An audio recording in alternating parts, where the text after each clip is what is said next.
प्रभु ने प्रिय सज्जनों, यद्यपि गाय बछड़ों को चुराया ब्रह्मा जी ने, लेकिन जितने गाय बछड़े ग्वाल बाल चुराए उतने ही भगवान ने पुनः माया भी तैयार किए। अभी आप लोग हमारे भैया जी के द्वारा श्रवण कर रहे थे। सुखदेव जी कहते हैं, राजन परीक्षित हो, अब आपकी क्या सुनने की इच्छा है? परीक्षित जी ने कहा, ऋषिराज, मैं श्रवण करना चाहता हूँ कि कन्हैया और राधा का मिलन कैसे हुआ। तो आप लोग श्रवण करें कि आदिशक्ति राधा और कन्हैया का मिलन कैसे हुआ। प्रिय सज्जनों, एक बार की बात है कि यमुना में राधा जल लेने के लिए पहुंचे। इधर कन्हैया जो थे वो यमुना की कछारों में भ्रमण कर रहे थे, तो कन्हैया की दृष्टि राधा पर पड़ी। तो आज चल करके कन्हैया राधा के पास पहुंचे और कहा, राधा, आज मैं तुम्हें अपने महल लेकर के चलूंगा। राधा ने कहा, कन्हैया, वहां पर तुम्हारी माँ पूछेगी ये कन्या कौन है, तो क्या उत्तर दोगे? कन्हैया ने कहा, मैं सारा वृत्तांत मैया को बता दूंगा। तो आज राधा को लेकर के कन्हैया अपने महल में पहुंचे। तो राधा चल करके अंगनैया में पहुंच गई और कन्हैया अंदर चले गए। मैया यशोदा ने देखा और कहा, कन्हैया, ये कन्या कौन है? तो कन्हैया ने कहा, मैया, इसको मैं नहीं जानता हूँ, असत्य बोले। आज मैया यशोदा ने पूछा है कि बेटी ये बताओ तुम कौन हो, कहाँ से आई हो, तुम्हारे पिता का नाम क्या है, तुम्हारे राज्य का नाम क्या है, तुम्हारा नाम क्या है? तो आज राधा ने बताया, मैया सुनो, मैं कहाँ की रहने वाली हूँ, हमारे पिता कौन है, माँ कौन है और हमारा नाम क्या है। कि आज मैं तुझसे कहती पुकार और बरसाना है राज्य हमार और नाम मेरा राधा है। ओ सुनो मैया,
मेरे राज्य का नाम बरसाना, पिता का नाम वृषभान, माँ का नाम कीर्ति और मेरा नाम राधा है।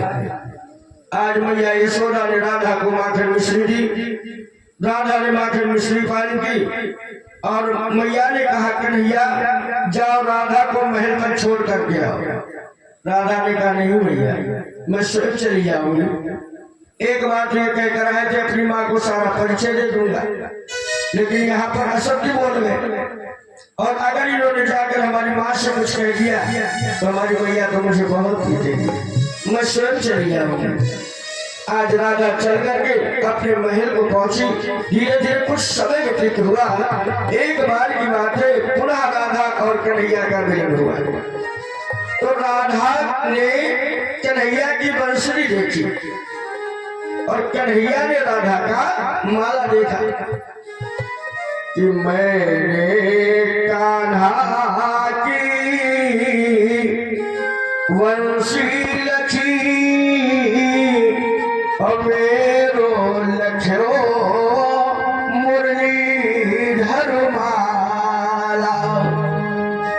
तो राधा ने कहा कन्हैया अपनी बंसुरी हमें दे दो, हमारा माला तुम ले लो। तो मैंने कान्हा की बंसी लई और मेरो लियो मुरलीधर माला। आदान प्रदान हो गया। लेकिन जरा ध्यान देना, जब राधा की का माला कन्हैया के पास लोगों ने देखा और कन्हैया की बंसुरी राधा के पास देखी तो लोकापवाद होने लगा। और ये लोकापवाद आज भी हो रहा है, ये लोकापवाद आज भी हो रहा है। प्रेमी सज्जनों, जरा ध्यान देंगे, अगर आपको अच्छाई पाना है तो बुराइयां सहन करना पड़ेगा, और यदि बुराइयों को सहन नहीं किया तो अच्छाई प्राप्त नहीं होगी। मैं प्रमाण दूंगा आपको, मैं आपको प्रमाण दे रहा हूं। जिस समय समुद्र मंथन हुआ तो मथते मथते सर्वप्रथम क्या निकला? विष। उस विष को दैत्यों ने स्वीकार नहीं किया। तो जब अमृत निकला तो अमृत का विभाजन हुआ तो अमृत दैत्यों को प्राप्त नहीं हुआ। तो मेरे कहने का भाव है, अगर अच्छाई पाना है तो बुराइयां सहन करना पड़ेगा, और अगर आपने बुराइयां नहीं सहन की तो अच्छाई कभी प्राप्त नहीं होगी।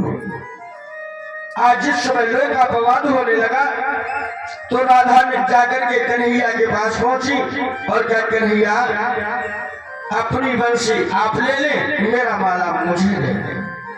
तो मैंने कान्हा की बंसी दी और मेरो दियो मुरलीधर माला। पुनः आदान प्रदान हो गया। राधा अपने महल चली गई, कन्हैया अपने महल चले आए। लेकिन हुआ क्या इससे कि मैं कान्हा की बंसी भई और मेरो भयो मुरलीधर माला। जिस समय राधा अपने माला की तरफ देखती थी तो माला में राधा को कन्हैया का दर्शन प्राप्त होता था। जिस समय बंसुरी में कन्हैया निहारता था तो बंसुरी में आदि शक्ति राधा का दर्शन होता था। इस प्रकार से आदि शक्ति राधा और कन्हैया का मिलन हुआ है। प्रेम से बोलो राधा कृष्ण की जय। सुखदेव